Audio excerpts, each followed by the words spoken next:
Now who wanna move crossing on?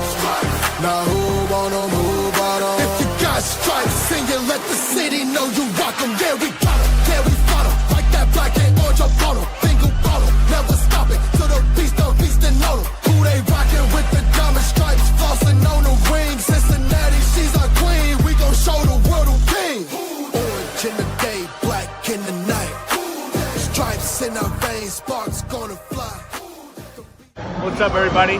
This is Ted Karras with the Cincinnati Bengals and the Cincy Hat, and you're watching Bengals and Brews. Yeah, you are. What's up, everybody? It's Monday. It is Monday. It is. And I go back to work today. I actually had the weekend off. It was a great weekend. It was glorious. Jackpot Joey golfing outing was a huge success yesterday, mostly because Greg Luther showed up and flexed his golf skills. And some of these holes were done shirtless. There may or may not be picture evidence. I think I've seen a picture of shirtless Greg golfing. There was not. If I told the guy not to, but he didn't listen to me and all that, and still posted anyway. So yeah. You know, when you tell someone not to do something, that's what just makes them more likely to do it. And it just makes it more likely. But I want to say, I'll say this, man. Big shout out to Jackpot Joey also helping us out at Product Game Day too. Very generous also. So yeah, I mean, thank you so much. Shout Matty Meyer just does an incredible job what he does, and Matty, just keep up what you're doing, buddy. Our buddy Foxy, 2-time champion. Yes, sir, Foxy. He won the belts last year. This year he got the little slot machines. Oh yeah, Santori is never allowed to make bets. Like Santori says, make sure Santori. You guys think I have bad luck with bets? Santori was like, "Oh, Greg, if you hit this, I'll do so and so." I couldn't hit the backside of a bar with anything, and I did it. He makes a promise with Robert Banker a year ago with Hooters, and then he makes another promise with Hooters. And so Santori's pretty much going to owe everybody Hooters pretty soon. Did you, Greg? Did you leave before Pac-Man came back into the thing and was yelling at Fox? Yeah, I probably did. Yes, man, Pac-Man competitive, right? Comes back in, he's like telling Fox, he's like, "Ain't no fucking way your team can beat me. We can go out fucking right now. We got to beat you. There ain't no fucking way you got that score." No, I did not run in any former Bengals. Sadly, I did not. Still focused on my game, but I know Greg was focused. You try to fuck with him, he's like, "Game." I don't know how anyone could focus because Santori had told me the night before his master plan here yes. for him, and it also then I guess involved you. And I was getting quite a chuckle out of those pictures I was getting sent because I wasn't there. So tell everybody what you and Santori was doing and the different. We were going around and like this is Santori's plan. So first we grill and they do a shotgun start. They start on the 9th hole. Well, when we met them, they were right about the clubhouse. And then after that, Santori had a plan. Every different hole, we did the back 9 with them. And every hole when Matt was teeing off, we would go and just like eat some kind of fucking random food right in the picture. Like somebody would take a picture and we'd just be like in the picture. Like the first hole, we're eating baguettes. We're just there eating baguettes. And Matt turns around like, "Eating a fucking baguette? What the fuck?" And then the next hole, we got like literally like a Ziploc bag full of spaghetti and forks, and we're eating that. And Matt turns around, it's like, "The fuck are you guys gonna eat every time I tee off?" And then the one time Matt got mad at me, what was it we were doing that time? Eating cereal. We were eating cereal, right? And I got too close to Matt. And when Matt sucks at golf, and he hit a bad shot. He blamed it on me being too close. I think that's what really happened. He was like, "God damn it, you're too close. You're too close." But I measured with his practice swings. I did not look. I wanted to be funny, eating cereal behind him in the picture. I did not want to get hit with a golf club. So when he did the practice swings, I measured it, and then I stood close. But I was kind of close, eating cereal. And then Greg, the one time, like we're just we had squirt guns, right? And we're pulled up there, and Greg's not looking, and I go over the roof of the thing, like, and I hide it again real quick. Greg turns around. He's like, Santori's like, "You spitting on me?" He was like, "Man," he comes over, he's like fun. He's like, "Man, quit spitting on me. I don't know they're spitting on me." And Santori's like, "I didn't spit on you." And me and Santori both had a good chuckle. And then Greg doesn't seem to have a good chuckle about any of this. No, Greg didn't have. He was not chuckling yesterday on the golf course. He is very serious about his golfing, and it wasn't going great for Greg. because he's also very serious about ripping up a golf course, digging holes in the place, right? Yes, He bro. also got in trouble by Jimmy for dot botting on the green. Remember? Yeah, no, I remember. He pulled out the dot bot on the green, and Jimmy's like, "Oh, whoa, don't Yeah, I be did doing not that know on the that, green." no. And Jimmy went over and he was fluffing up that area with his golf club and patting it down where Greg had dot botted on the green, man. Damn it, Greg. Yeah, and then I did didn't get him even- with the squirt gun, and Greg got mad. But then later, and then a couple holes later, Greg was like, "Man, I'm sorry I got mad. I'm just really focused on my game." Yeah. But I didn't squirt him again because I already knew. Greg was mad. Santori, I'm like, we can't squirt guns or no. They're bust now. Greg got mad. So the Bengals have a guy visiting. We're going to talk O-line, Who? but they got a defensive lineman visiting. It's Montravius Adams. He spent the last 3.5 because he was New Orleans in part of the year in 2021, along with Pittsburgh, and then the last 3 full-time in Pittsburgh. 29 years old, about to turn 30 in July, 6'4", 304 pounds, only 2 sacks, 2.5 sacks for his entire career, which is 8 seasons. So that's not great, right? Because he's a pass rusher. But if you look at his pass rush grades per PFF, we'll just look at the last 4 years. So in 2021, he had a 74.3 pass rush grade. We'll compare that. That's when we had Larry O rotating with BJ Hill. So Larry O, which we thought was, did really well that year as a pass rusher, he had a 61.7. So that year he was actually better per PFF pass rush metrics for their grading. 2022, we had the great Zach Carter. And also 2023, we had the great Zach Carter rotating with BJ Hill. And Zach Carter had a 50.9 and a 53.9. That was his PFF grades as a pass rusher. Thank God. In those same 2 years for Pittsburgh, Montravius Adams had a 65.2 and a 67. So, that there alone, he gets pressure, right? He's getting some pressures. He's doing something more than what Zach Carter ever did here during those 2 years. And then even last year, as he's getting a little older, we had Chris Jenkins, 53.5 pass rush grade, and we had McKinley Jackson, 51.2. Adams in Pittsburgh still was able to put up a 61. Wow. So he's been above 60, these last 4 years, and some of them above 65 for 3 of those years. So if he can come in and just give you something in a rotational role, it wouldn't be a bad signing. Now, they haven't signed him, but he's in for a visit. So, we didn't really pick up a D tackle like we thought. Right. We'd bring in Howard Cross and Eric Gregory as undrafted guys, but I'm all for competition, and injuries happen.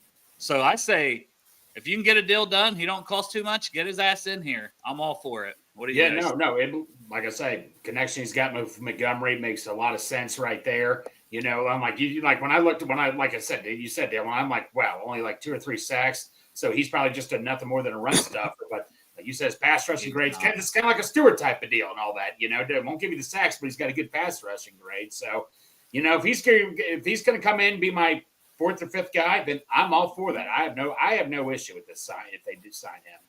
Is he a run stuffer? I thought that we were getting him because he's more of a pass rusher. He is more of a pass rusher. Like his run defense grades, last year was 29.8. I'm guessing that's why the Steelers cut him more than anything. The year before he was 50 and then 46 and 48. So not really that great in any of those years.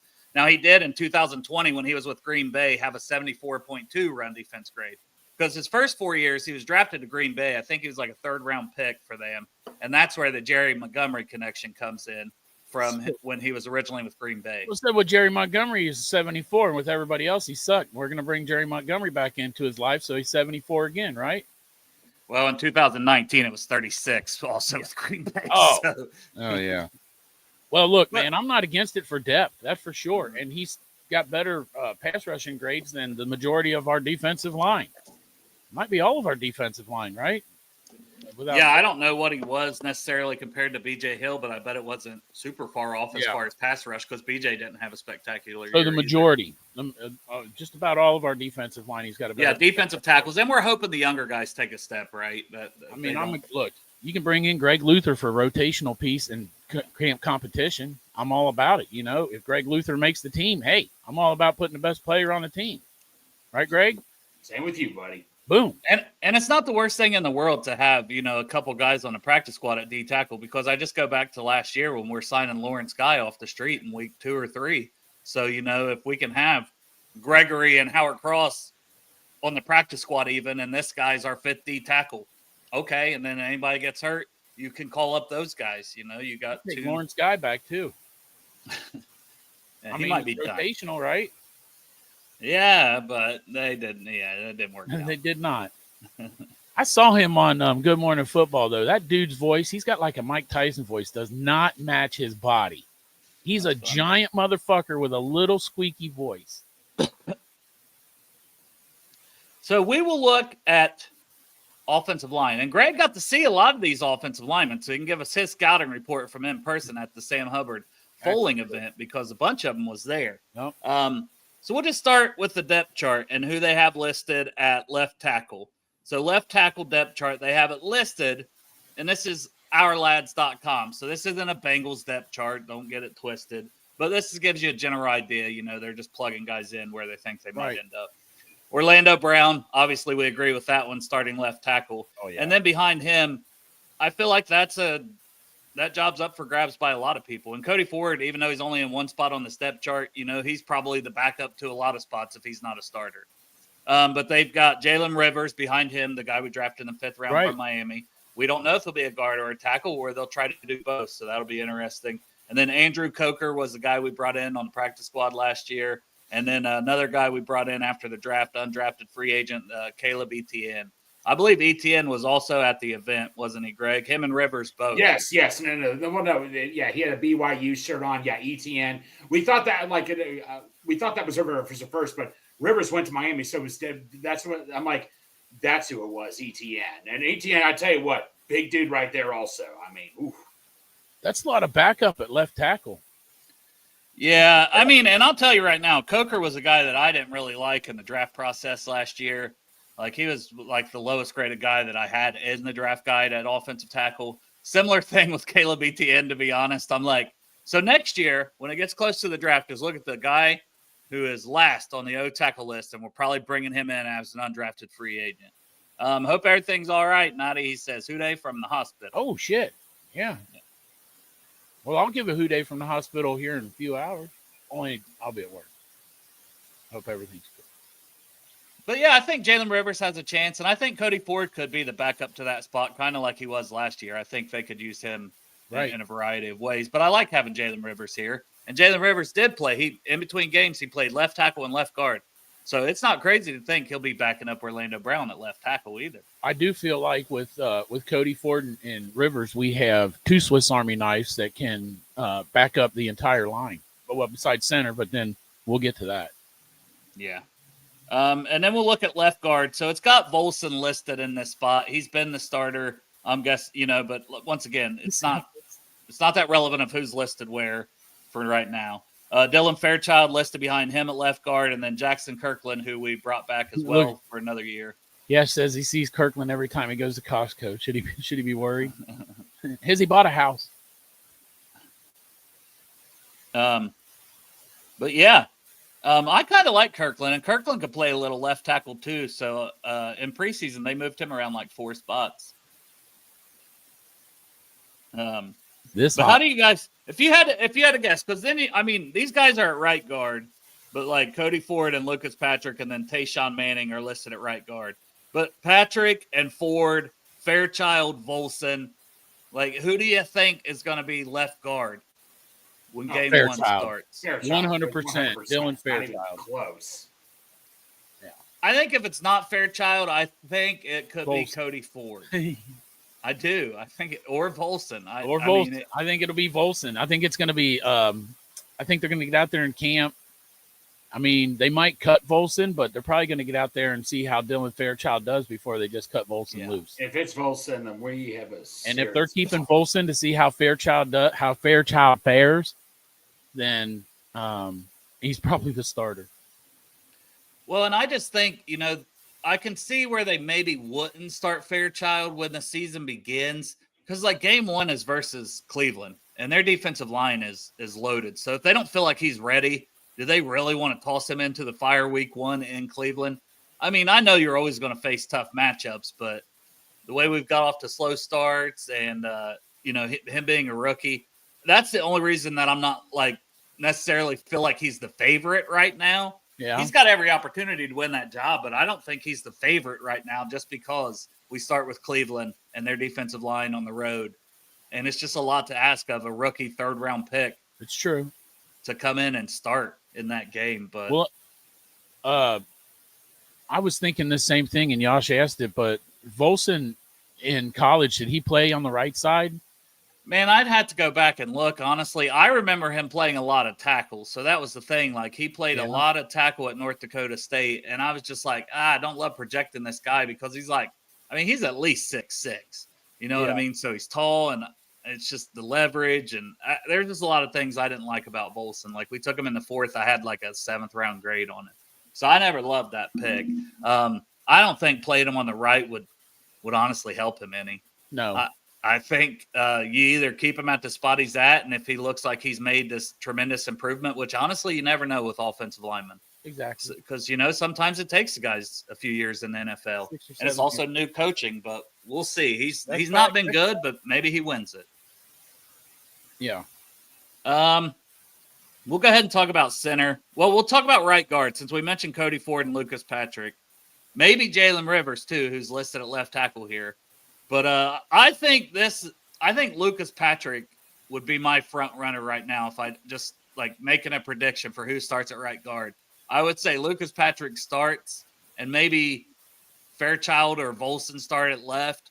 And then they're having Ford as like first man up for any injuries at either any tackle spot or guard spot. Yeah. It's almost like if they're not starting him, it's easier to have him more prepared to come in for all 4 of the spots. I don't know. I'm just bullshitting an opinion there, but that's just the thought. Who do you guys think will be the starter at right guard? I think it's going to be Patrick. They brought him in. You bring 32-year-old in. Obviously, he knows he's going to compete for a starting spot.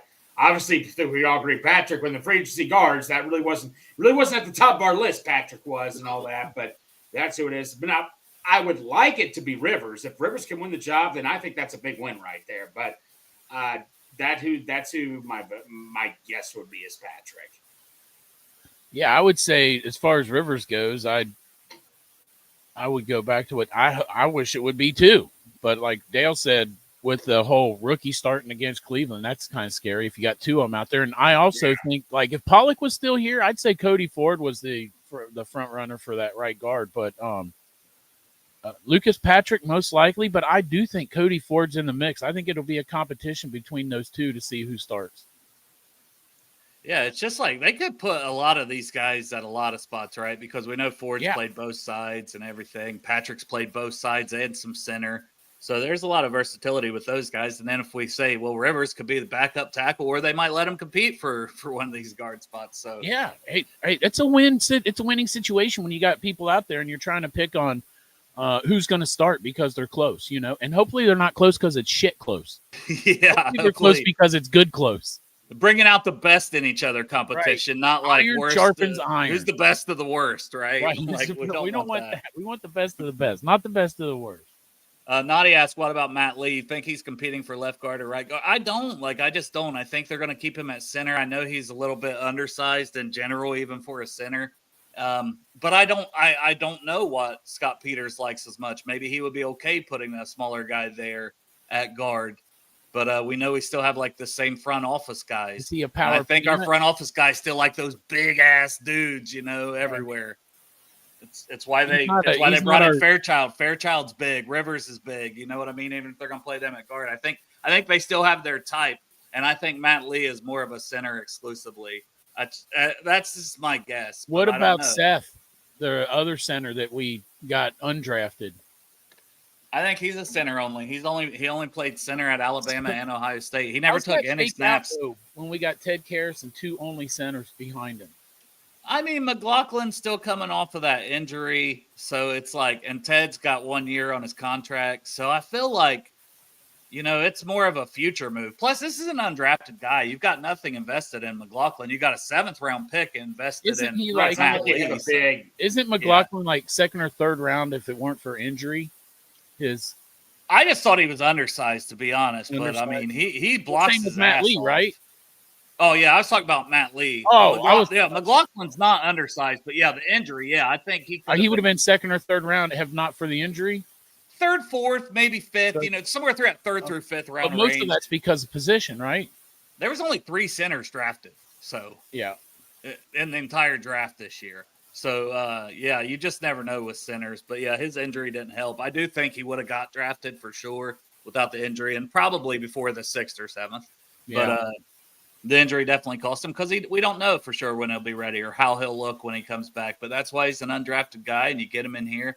And even if you got to start him on the pup, you hope or practice squad him for a year. They've done that with a lot of guys, over the years, especially on the offensive line. They'll keep him on the practice squad an entire year, and then the following year they'll make the 53. That's what happened with Kirkland, and then he got hurt. He made the 53 after a year on the practice squad. Yeah. So Maybe I could see a similar thing. What if the Bengals surprise the shit out of us and Ted Karras is our right guard and Matt Lee is our center? Yeah, it would be surprising because I wouldn't be against it, but yeah. I mean, and it's not like I'm against this stuff. I say get the best guys out there. That's what I'm saying. I'm just saying that could be our best option at right guard is Ted Karras. If you got 2 centers, and I know McLaughlin's injured, so I'm not sure if he'd be ready. But I mean, Matt Lee's got good tape. Yeah, and he looked good in the preseason too. Yeah, the starting right guard's still out there in free agency right now. Who knows? Yeah, I'd love it. That's true. It's probably not true. No, it's probably not true. I'm just saying. No. Sure. Reisner's still out there too, and so's Hernandez. Hernandez is out there. Hernandez. You got to remember with Hernandez, he said I can't try out for anybody to get a physical because I'm recovering from a knee injury. So who knows? Or Sheriff, maybe he decides to get off the couch eventually and say, you know what, I'll sign with someone right now. Who knows? I have a theory that if Sheriff is going to sign with anybody, he's waiting until after camp because I think he's like, fuck this shit, man. He was like, fuck this camp shit, yeah. He was like, fuck that hot ass camp shit, man. I'm going to pick a team. Like, he knows that he can get signed, so why not wait till after camp and sign? That's what I'm doing. I'm fucking old, dude, and I'm fat, and he's old and fat. That's what linemen are. Well, and he's like, I know how to do my job. I don't need to be there early. Yeah. I can come when it's like go time. I'm already on the phone with Zach Taylor, and I'm like, bro, if you want me, call me after camp. After that hot-ass shit you guys do out there in that open field in the sun, call me, and I'll come. Yeah. Well, remember, when the Bengals were playing in Hard Knocks, it was the second Hard Knocks Bengals were in, they were visiting the Falcons, and remember Andy Dalton was talking with Matt Ryan. Matt Ryan's like, yeah, Tony Gonzalez, he's got this thing in his contract. Yeah, I'll show up some days. Then, you know what? I'm going to take a day off this day, take a day off that day. Pretty sure if once that, they go ahead. As long as you're a starting right guard, you play your top, I don't care. Go for it. Reisner, on the other hand, he's like, hey, I'll go to the Bengals right now. And he puts it on social media, like names all those teams, and Bengals is one of them. Well, when he said, what was it, Chap, almost a month ago, I got a team. I got surprising news coming up. I got know. Offers. And he mentioned the Bengals. But team? Anyway, I don't know. I don't want to go to camp either, man. Somebody was asking me, yesterday, Anthony was asking me if I'm going to go to that friends and family thing or whatever. I'm like, I don't know, man. I said I missed it last year. No, they didn't have it. No, Chop. They didn't have it last year at the stadium because they were constructing. They had a training camp, the Bengals practice field. I was not going to go to that. Well, that's what I'm saying. I heard it was so freaking hot. No, it did. The 1 year I went, it was me, Jimmy, and we were a Bengals captain and Hube. Oh, dude, it was. Well, then I thought I was going to get heat exhausted. At the preseason game, I literally passed out. I was standing next to Dale, and next thing I know, I was looking up at Dale. Dale, looked around. He was like, I didn't know where the fuck I went.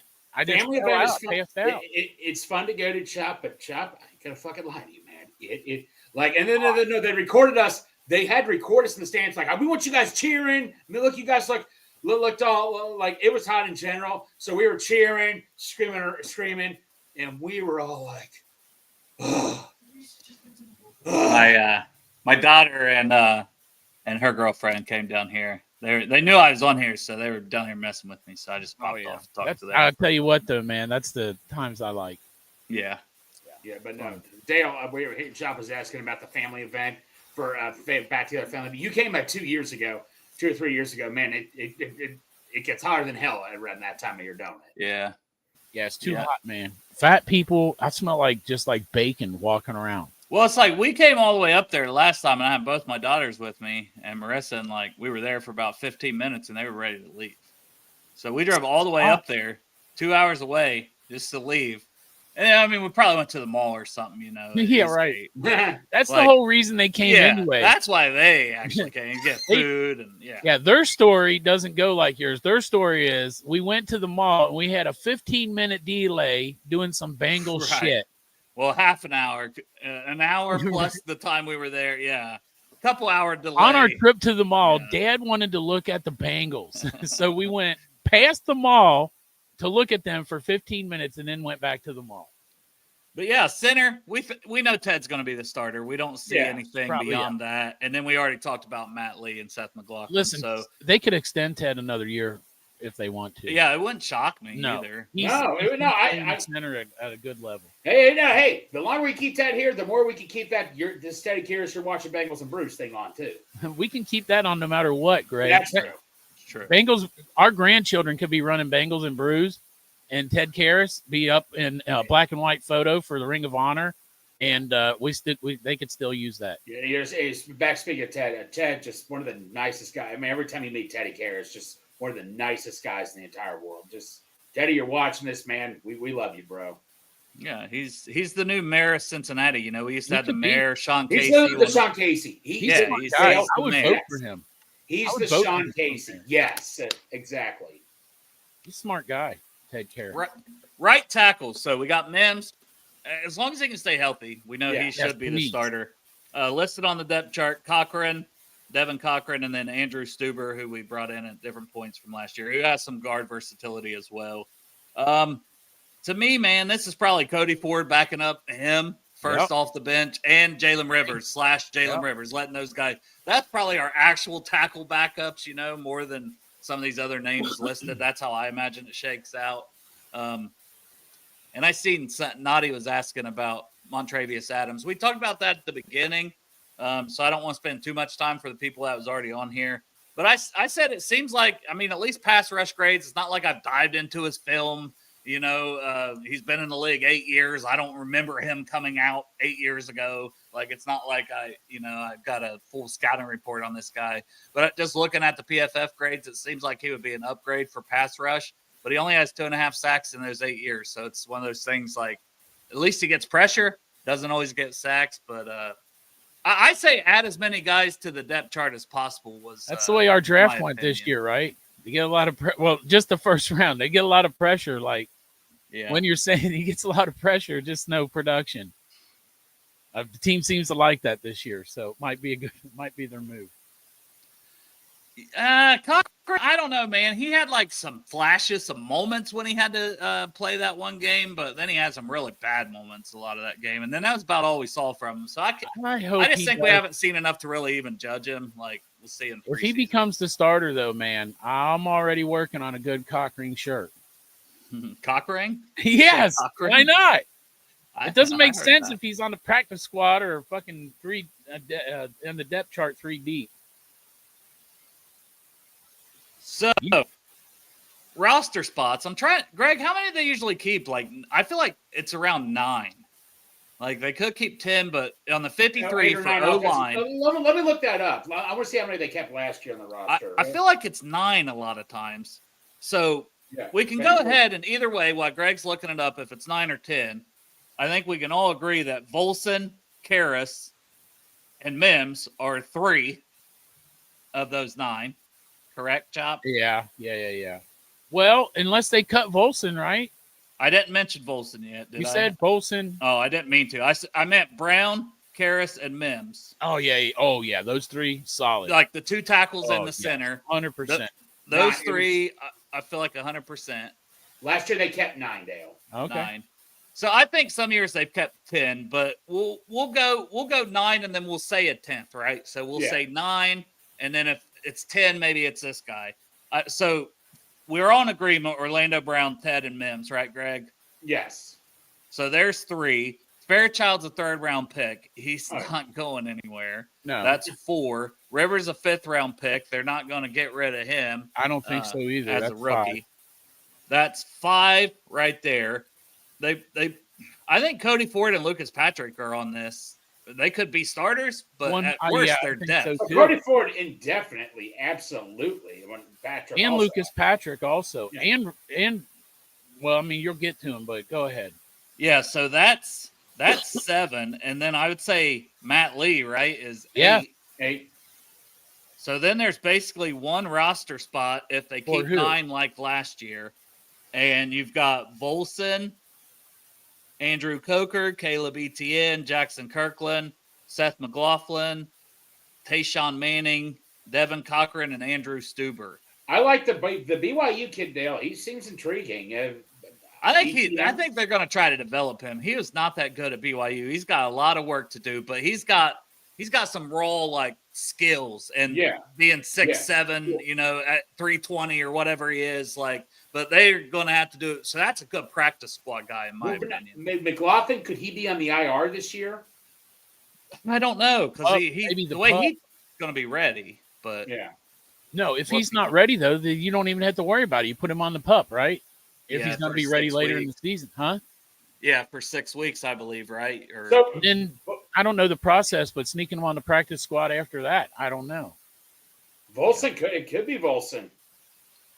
Volson could get the nice spot if they're just like, hey, we want to keep him around, and if I think it'll be telling if Rivers is getting more right, you know, like tackle exclusively because what's the number that we get back we save if we cut Volson? It's like three something million. It's 3 point something million because of his performance pay escalators where he's been a starter. So actually starting these last few years made his contract go from like 700,000 or 800,000 to 3 point something million. So because they've started him so much is the reason he could end up being cut. And so right then now they have plenty of money. Like T Brookie says here, I'm just asking, like, what's about average backup guard pay in the NFL? I mean, they paid Lucas Patrick about $2.3 million. They paid Cody Ford about $3 million. So, you know, and those guys may be starters. Cody Ford's got versatility too. Yes. Bolton has no versatility that we know of. Maybe left tackle. Not that he's played in the NFL. Right. Not that he played in the NFL. So yeah, I think they may not keep him if he doesn't win the job as another backup making. I would say that it's probably Volson unless it's a money thing. If it's a money thing, they probably cut Volson and keep one of the other guys that you were mentioning.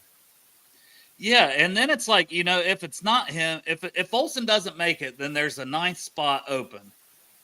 And I really feel like they could just try to roster Seth McLaughlin almost, you know, if he's healthy and he has a good like preseason, because it's a guy that maybe you don't want to risk putting on your practice squad if he is healthy and you can't help him because he's been practicing. Yeah, I thought about that because, like you said, he could have easily been a 3rd or 4th round pick, and that would not surprise if one team knew he was healthy, they would nab him from the practice squad from us.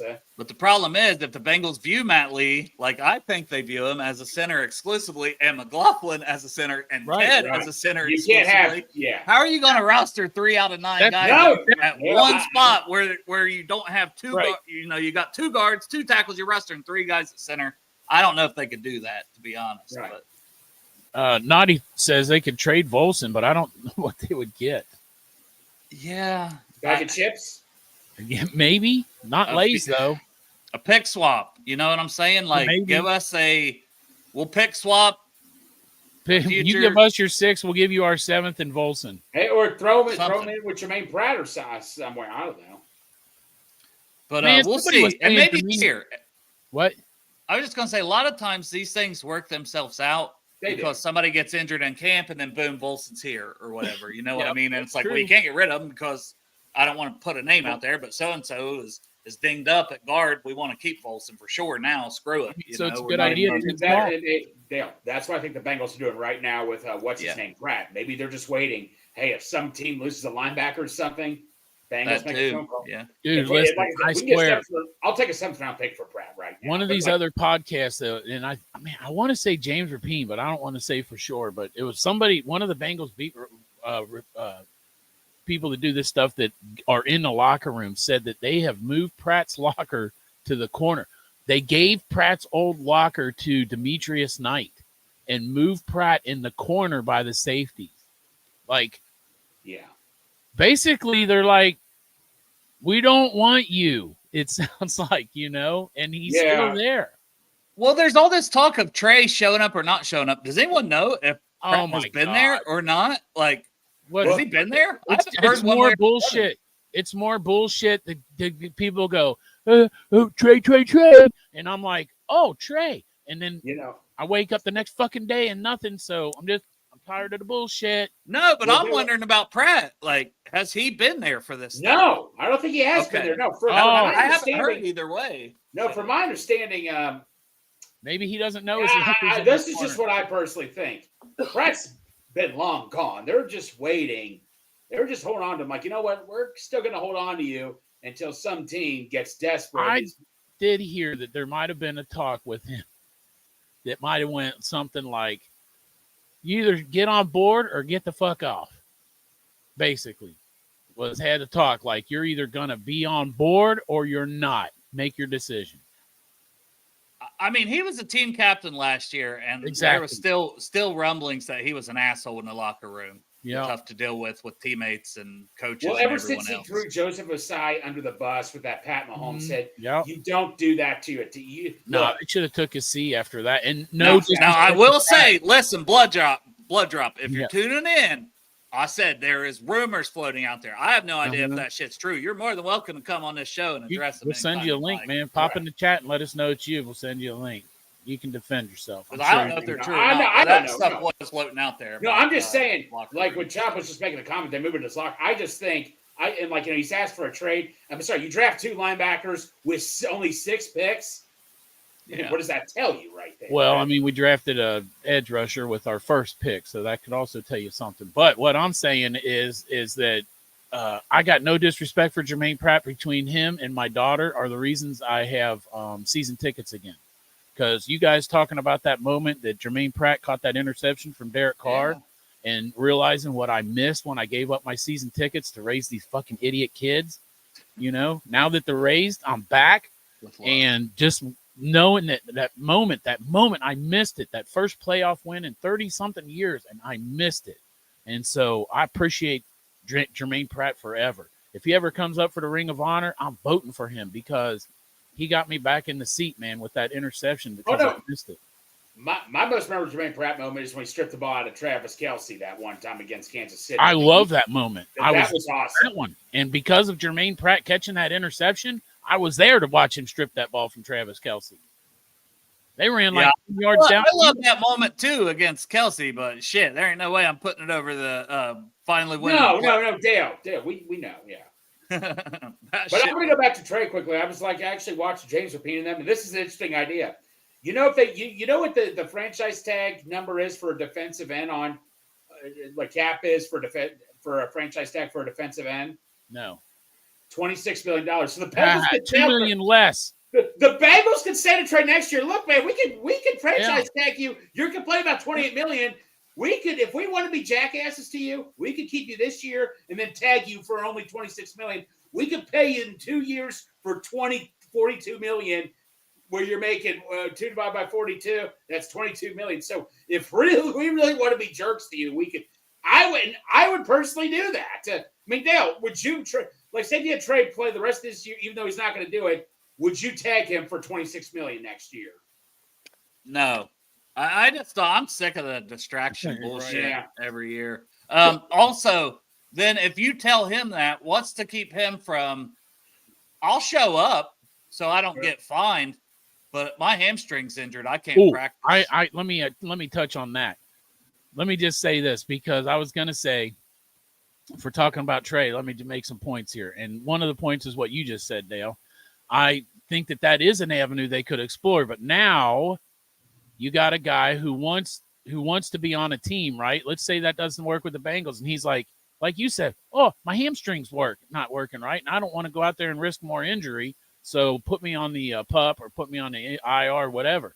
Well, now Trey Hendrickson wants that big check from another team, and he's north of 30 with an injury history. No, I get it, but I'm just saying, if they start a pissing contest, that would be his move probably, so he doesn't get fined. This is a no-win for Trey. I feel like he's a good dude that backed himself into a corner. He painted himself into a corner, and the longer this goes on, and this is the God's honest truth, the longer this goes on, the least I put the blame on the Bengals, and the more I shift it to Trey, because I feel like personally, $28 million is a great offer for somebody north of 30, and a 2-year extension gives him another 3 years. And from what I understand, he wants to retire a Bengal.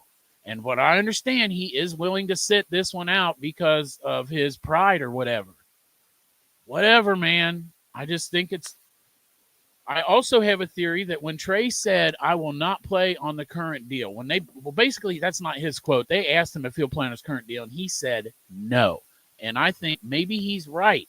I don't see Trey being a liar. So I've racked my brain like, why would he say that? Maybe he says that because he knows that he's going to play hardball as much as he can, but in the end, if it doesn't work out, he's going to sign the deal. Well, the $28 million for 1 year, even right? No. Give me $28 million for 1 year and promise not to franchise tag me. Right. Which if it's a handshake, they promise. Then what's to keep the Bengals from going back on that? And he's going to give up $18 million this year to sit out on his pride. This is what I'm talking about, like the youth, man. Like, and 30 is young, prideful. You'll learn later on, every once in a while, you swallow your pride, it pays out real good. I'm just saying, I feel like from his standpoint, he thinks he's done that. He swallowed his pride, signed the 1 year extension instead of a long term. Now, maybe, obviously, in hindsight, he shouldn't have signed that 1 year extension. And then he feels like, well, last year I wanted to hold out, and I swallowed my pride again, and I didn't, and I reported. Now you want me to do it a third time? I'm not going to do it. Let me say this. I do understand this, Trey, because like Trey said, if I only had 4 sacks this year, there's no doubt in my mind the Bengals would have came and taken money away from me. So I get that too. Like I said, what Trey's doing, it's a business thing. He's not being a jerk or anything. It's just a business thing. You look what Lamar Jackson did with the Ravens. Now, Chase probably didn't go to the extreme like Trey did, but Chase held in. Chase went to a bigger extreme. He had his agent literally tell the Bengals, I will not sign until you sign T. That's way bigger. That's not been done. And he wasn't practice last year. And he didn't, and he held out for practice. But what was I going to say about Trey? Like, he's going to give up $18 million, and he's trying to get a contract for big money. I think it's 16. And if he sits out the entire year, he still plays next year for the Bengals. If he just sits out and it's not if he says he has an injury. That's what I'm saying. If he sits out and it's not because of an injury, he is still under contract with us next year. And here's what I was going to say. So you said Trey said that the Bengals told him blah blah blah, blankety blankety blank, whatever. He's going to get compensated or whatever if he signs that deal, which he did. Okay, now. The Bengals offered him $28 million a year for 2 years is what I'm guessing, okay? $28 million came out in the media. I'm guessing 2 years. Trey wants 3. So if that's the offer and you take away this in between then what happened then and now, you take away Myles Garrett and Max Crosby's extension, is Trey Hendrickson signed for the $28 million, no problem. Yeah, no problem. I think so. The Bengals – I don't think that look, I'm not one. I got a fucking bamboozled shirt in the shop. I'm not one to defend them. I'm just saying when the Bengals said they're going to make him an offer and keep him, I think that they were being serious. And I think that with their offer, they're serious. Meantime, the stupid fucking Browns go and sign. And Myles Garrett is an incredible talent, but $40 million is fucking crazy. And then the Raiders give Max Crosby, who's I believe is under Trey, as far as production, especially from the last couple of years, they give him ridiculous money. So it really offset the whole thing. I don't think the Bengals went into it. I don't think they lied. I don't think that they tried to deceive him. And also, in the meantime, they just gave a fucking $250,000 a year to a wide receiver, 2 wide receivers, and a quarterback. So where's the other money? Yeah, all this money we're saving, where's it going to? Like you said, John, where's all this? We're not saving money. How the fuck are we saving money? We paid Joe Burrow, Jamar Chase, and T. Higgins more than any 3 players together in the NFL did on one team. Took a pay cut. Restructure. You got guys here. They're finding pennies all over the place. I'm just saying. I personally feel like the Bengals made him a good offer, and I think that it's the offer that they had in mind when they made him that promise. And I believe that they were being honest to him, and I believe he's being honest. But the market was way offset with Myles Garrett and Max Crosby this year. And Danielle Hunter is what I think really screwed over the Bengals. Was his deal like what, $34 million? How much did Hunter get, Dale, for 1 or 2 years? I don't think it was that much. Like, I think it was closer to 30, and like his age and stuff is closer to Trey's, but I don't remember. But it was something and it's always the guarantee stuff. Yeah, that's what it is the guarantees. I think it's the structure of it too, is where they're way off with it. But I'm sorry, if you're asking for a 3 or 4 year deal, I'm sorry. Well, it was brought to my attention too. The biggest thing here is not necessarily the money and all that. It's the respect or the lack of respect in how the whole communication's been going. And if that's the case, I don't know. How do you repair that? You can't repair that. You can throw money at it and say, "Oh, I'm sorry, so here's some money," but there's going to be no public apology about the communication. It's not going to happen. So if anybody's waiting on that, I mean, come on. You're going to Greg, I'm looking at that Danielle Hunter contract. He agreed to a 1 year, $35.6 million extension. So, but he makes 2 years, $55.1 million over the next 2 seasons. So if you look at what he makes, it's closer to that $28 million number. Yeah. Right. There you go. Okay. So yeah, like if he's trying to compare to the but 54.1 of that is fully guaranteed. So almost his entire contract is fully guarantiguaranteed. And I can't imagine if the Bengals are saying $28 million for 2 years or whatever. We'd be lucky to get. He'd be lucky if say that was the same contract offer. Just say that same contract. Trey would be lucky as hell to get 60% of that guaranteed. I agree. That's just not what the Bengals. Hell, he'll get lucky. I think below 50, he may be lucky to get. Well, I mean, the other thing is also, I want Trey here, but it's also be careful what you wish for thing, because we got a lot of other players that are going to come up for fucking contracts here. I mean, let's say that Joseph Osai goes out and balls out. We only got him for 1 year, and we're negotiating with David Mulligata at the end of the year if we want to keep him. Cam Taylor-Britt, he's in a contract year. We're negotiating for his contract also with David Mulligata at the end of the year. You know? So we got other people here that are going to need paid. And I'm not saying, like, I want Trey on the field. And if it's like $2 million, just give him the fucking $2 million. You know what I'm saying? I'm just curious, you know, because we hear that $28 million number. Mm-hmm. Was that $28 million for this year? So you're ripping up his 16? Right. Is that 28 for this year and 28 for the following? Because if so, you know, he might be looking at it this way, because Hunter, what they did for him, his 2026 salary is $35.6 million. So you know where that slots him in if he looks at it for next year. I'm the second highest paid defensive end behind Myles Garrett at 40. I'm getting 35.6 next year. Max Crosby's getting 35.5 million next year. Trey's probably saying, I want 30 this year, or what, 28 this year, if so, and I want 36 next year. I don't know. I'm just I don't know either. Dale, when you read me down Hunter's contract, I'm like, okay, this is basketball. He said 50, like pretty much 99% of it was guaranteed. Well, we're screwed. That ain't gonna happen. So, like I say, that's who I can contract look at the most is Danielle Hunter is right there, because I'm sorry, with the age thing, you can't compare it to Max Crosby and all that and stuff. You just can't. But you know what else I would guarantee a lot? What? Midwest Best Barbecue and the Chop Shop. Proud sponsors. You know, took me a while to fetch something, but I figured these are 2 guarantees right here I would always make. Midwest Best and the Chop Shop. I've got a lot of new shirts in there, too, to check out. Greg's inspired me. Greg said I needed whiteout shirts, so I did whiteout and orange out. Greg said I needed Salute to Service, so I got a few Salute to Service shirts. Salute to Service. I'm going to say there's so many good ones, but I apologize on the Salute to Service, so I had to do $5 extra to even. Right. No, but I tell you what, Chop, that is well worth $5 right there. Both your Salute to Service shirts are money as hell, buddy. Keep it up, bro. And I did get news that Shamar did get his shirt, so I haven't got a cease. So who else got their shirt? Santori eating a baguette. Oh, there's one where we're both taking a bite off a hero sandwich from one end of it, like Lady and the Tramp kind of style.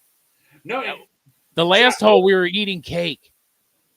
some ass. They were eating some ass. That's right. We were Right in eating front of ass on the Greg. field. Oh, Right. by the way, if you're watching the show today, I know your birthday was yesterday. Anthony, who was at the golfing event yesterday, happy birthday, Anthony Anderson. Hope you had a good one, buddy. Sorry you didn't make it to the 18th hole where we ate your birthday cake. Damn it! I know. Why did you guys eat his birthday cake? Him and Will were chilling, man, at the clubhouse all the time. I got back, and they were just in there chilling. How was your grilling? I got grilled. Dude, I'm fucking, like, cooked. Like, seriously. I mean, Santori was looking at it. He was like, it says it's only 70. That's a lie. And I'm like, that is a lie. Let me see that. I didn't believe him. It did not feel like 70 degrees out there. And he was like, it's the grill. I was standing away from the grill for the majority. I was like serving out the dogs. And also, people around here don't know what a fucking Met is. We had brats and Mets, and they'd come up, hot dog. There's no hot dog. Brats and Mets. A hot dog. So I just started giving them a Met every time. I thought, well, that one's the hot dog color, so they must think it's a hot dog. Yeah. Hot Good enough, right? Hot dog. Well, Dale, I don't know if you want to save this for another show or not, but should we talk about the Ring of Honor being voted up, or should we save that for another time, man? It don't matter. I mean, I'll tell you who. It's the same nominees, right? So, right. I mean, the same nominees. I mean, So who's all the nominees? Do you got that in front of you? No. Because we're going to talk about it. No, see, I like Jimmy, because I see take us in Jimmy's name, and Jimmy texted me, and I'm going to say, these are the two guys. I'm like, yep, those are the two guys right there. Him and I both came to an agreement. I mean, the two I'm pushing for this year, Dave Lapham, and I mean, third year. I can't believe it's been 2 years in a row. Lamar Parrish. This is ridiculous. Is it only these 9 players? Because here's a photo with 9 players. Is it only these 9? Jim Breach, James Brooks, Chris Collinsworth, David Fulcher, Max Montoya, Dave Lapham, Lamar Parrish, Bob Trumpy, and Reggie Williams. Yeah, I believe that's it. Yes. Let me tell you, I might go for Trumpy and Breach. Jim Breach is still the leading scorer of the Bengals, isn't he?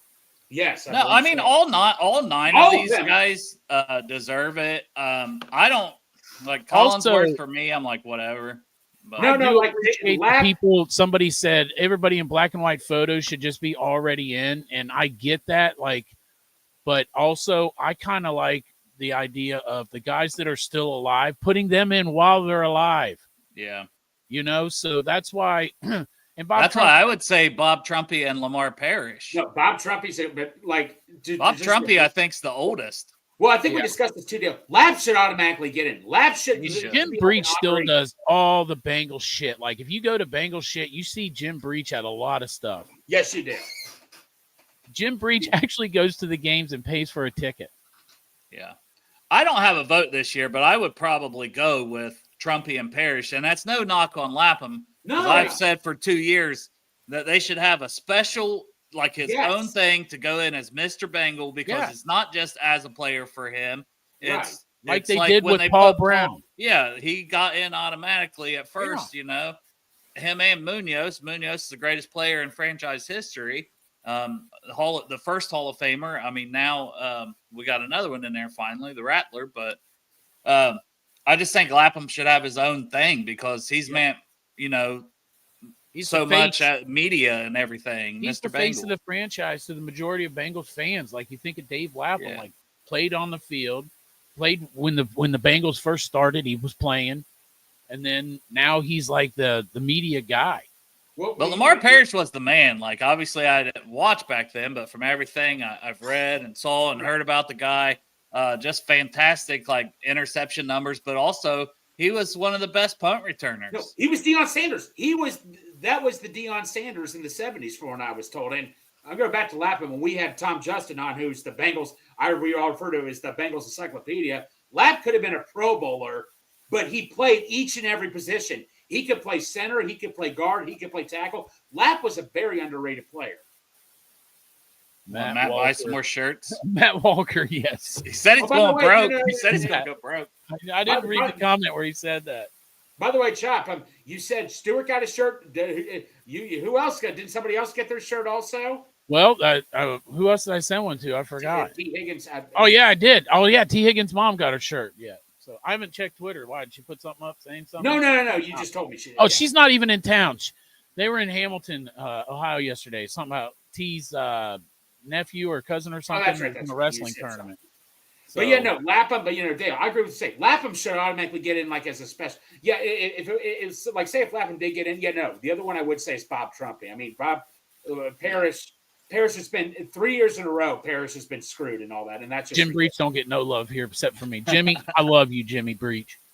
Sorry to John Breach, who's been on the show before. His son that works. Yeah, for right. I saw that. Yeah. Top scorer in Bengals history. Still, he leads the Bengals for the most points scored. So was he at Kings Island? Because my daughter Miley was at Kings Island. He was there, and Jamar. Chase were at Kings Island yesterday. I seen a picture for Chase, but it said like from the day before, so I thought they were there Saturday. You know why they went there yesterday? Because of last year. You remember last year there was a guy going there and saying he was Jamar Chase and signing autographs? Yeah. So this year, there may have been a conversation, and it said, hey, maybe you guys should just go up there this year and set the record straight. And so that's what happened. Hey, Dale, speaking of Kings Island, I thought of a great idea. We should do a live show while we're going on the rides at Kings Island or something. We should hold our phone out.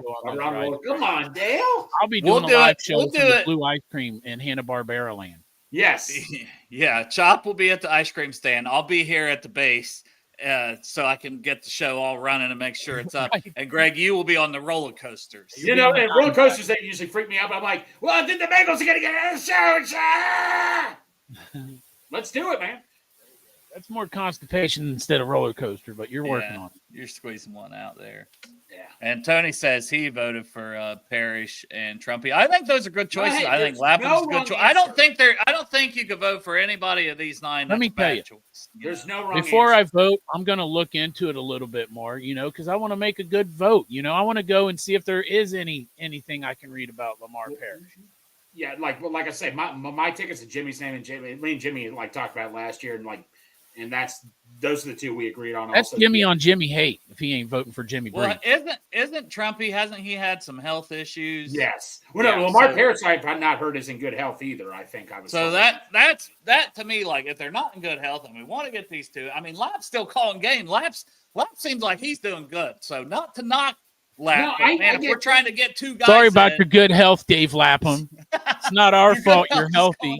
You healthy motherfucker. Yeah, you'll still be alive next year, goddammit. Sit back. Hold on. Let these guys go. No, but I do just wish they would put him in a separate thing because, I mean, there's so many good choices. Plus, at some point, you need to add, people are going to want to see A.J. Green and Geno Atkins and Carlos Dunlap and Clark Harris. When we got Corey in last year, Tim Kremer, I know he's in his 60s, but I kind of wish it would have been an even older person in their 70s. And like I say, Tim Kremer, we're all glad he got in. We knew he was going to get in eventually. All these guys are going to get in, but yeah, I voted for Parrish over. I wanted Parrish also. I wanted Parrish. I voted for Parrish. I was campaigning for Parrish the last 2 years. Also, I don't have a vote this year, so I don't give a fuck. Yeah. No, I'll help Chop vote. Yeah.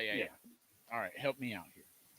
Watch some tape on Lamar Parrish. That's your homework tonight. And Bob Trumpy. Man, you can. Hey, just look him up. Go to YouTube and look up. Lamar I will. Parrish. Believe me. There'll be some good highlight videos, bro. I was entertained because I've done that before. Watching him as a returner was fucking. They exciting. got him on all 22. I don't think so. I don't think they had that back. But I'll tell you one player who I think is going to be on the Ring of Honor in a year or two. I'm going to be campaigning the hell out of Geno Atkins because we got to start early to get Geno Atkins in the Hall of Fame. He better be in the Hall of Fame within a year or two. If he's on the Ring of Honor ballot next year, I'm sorry, but I will heavily campaign to get Geno Atkins on the Ring of Honor ballot if he gets on immediately. Yeah, I mean, he definitely should be on the ballot because it's like, that's why it's like, man, you really do. They should have kept 4 for at least a couple more years to get through this list. Like, they clearly want all these guys in. They realize all these guys should be in the Ring of Honor, but they're like, well, we don't want to burn through the list. It's like, even if you go to 1 after this, like, get these guys in and go to 1 per year. It's still, you got plenty of guys.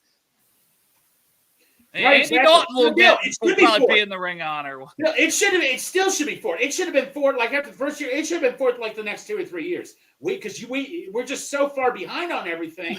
We're glad to see the guys on there right now, but still, man, we're way far behind. Can we agree? The Ring of Honor should at least happen in 1990 at the very, very early, latest 1990, in my opinion. Saul Perkins. No silence. No, it should. I agree. I agree. I was just. You know what though? At 2, it's going to catch up one day. Yeah, it's slow, but it's going to catch up one day. No, I know. Yeah. I mean, they haven't added any names. When's the last time they even added names? So maybe they're just going to filter this one down, and eventually we're going to be picking between 3. Yeah, and this is fair. I mean, that's fair. You know, I'm voting for Matt Walker write-in vote. Be happy it's even happening, though, right? It is Oh, nice yeah, that we're getting to honor him. It's just, so it is what it is. It's cool. It is cool. It's cool. It's cool, man. It's cool, bruh. And I know about cool. Ain't you, bruh? Yeah. Back in the day, I smoked cigarettes. I know about being cool. No, the Ring of Honor last year, just seeing Corey get in, I mean, that was just so cool to see right there. So, you're happy for whoever gets in this year, how they get to experience it. I would love to have one of those jackets myself, by the way. Those jackets are sweet, by the way. You can get one really close to it. All you got to do is talk to Cap because he found a place. That jacket he ordered is almost dead on a Ring of Honor. Oh, wow. jacket. Okay, there you go then. If you talk to Cap and he told me the price, you can get it, Greg. Price scare me off. Huh? Price will probably scare me off. Yeah, well, if you want one that bad and you'd have it How forever, much is it, Chop? maybe 1 is the number. 1,000? Yeah. 1,000. Yeah. Have a good day. He said, "No, I'm good. I'm good now." I mean, that jacket is sweet. And It you is. open it up, it's got the Bengal stripes in it. You can see it like when Cap calls the pick. When he opens it up, it's a black jacket with the stripes inside, just like the Ring of Honor jacket. Cap put himself in the Ring of Honor. Smart fucking guy. He didn't even need a vote. Greg, you can get yourself. We For could all get in. $1,000, Greg, you could be in the $1,000 Ring to of get Honor. in the Ring of Honor. McHugh said, "No, absolutely not." But buddy, man, I ain't doing 2 paychecks worth of that. No, I'm sorry. You keep the jacket. You're good. All right, fellas, we've been on for an hour. I appreciate everybody tuning in. We'll be back Friday. You never know. Maybe we'll get some exciting news. You know what else is happening Friday? Hunter Green's expected to be back pitching for the Reds on Friday. I actually voted for Greg one year. Sorry, guys. I hope He didn't win. If it happens, if it does happen, you all are coming out in the field. They won't probably allow that, Greg. So We're going to rush the field, and Jermaine buddy, Burton will knock the fucking phone out of every. If you get fan of the year, you won't be on the field. Oh, How are you going to be on the field? Oh, that's right. Never mind. You don't get a jacket for fan of the year, Greg. Damn it! I want a jacket for fan of the year. He wants a jacket. We're going to break the mold for Greg. They're going to present him with the jacket for fan of the year. Yes, I want the jacket. Get his inside the fan of the year jacket. Well, here's what you do. I'll pass the jacket around to all of you. You all just do a 24-hour video. What you're going to do? I'm scared as hell what Chop would do for 24 hours with that jacket. But that's what we should do. I would not rub my balls on it. I'd rub my balls on it. He would totally rub his balls on it. All right, man. I appreciate y'all. Appreciate you. You would get to lead the Who Day chant and be ruler of the jungle. True. You would. That would be. Maybe you could let us get on that stage with you. No, Dale. Yes. Dale, if you don't have tickets to that game, man, I'll sneak you in. Yeah, give me tickets, man. Dale, I will glue your hand to me somewhere on my body, and so that way if I'm coming in, he's coming in also. Somewhere on your body? Yeah, man, you can pick. Oh, no. I'm scared to know where you're going to pick, but yes. Appreciate y'all tuning in. Y'all the best. I hope everyone has a fantastic week. It's nice weather, but I think it's supposed to rain, which sucks. But I hope it doesn't rain too much because I love this weather. This is good.